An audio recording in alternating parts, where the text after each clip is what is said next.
Ano yun? Bula-bula. Oo, padala ka nga. Nag-chat na ako.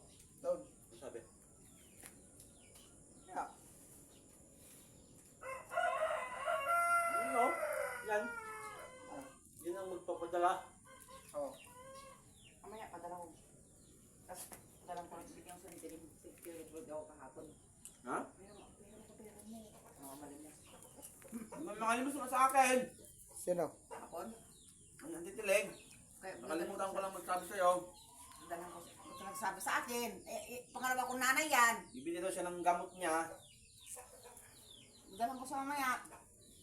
Kakuha pa lang nun ah. Ha? Kakuha pa lang ng 1.5. Diba? Hindi. Antitiling. Kapicture ko nung matanda na maliit dito, kapatid ng nanay ko. Antitiling ng bahay, oh. Yung ano doon. Yung maliit na, ano, parang maliit na matanda na maliit. Yung maliit na yung pumunta dito pag nung birthday ni Ate Mercy. Nanay ko yun, ante ko yun.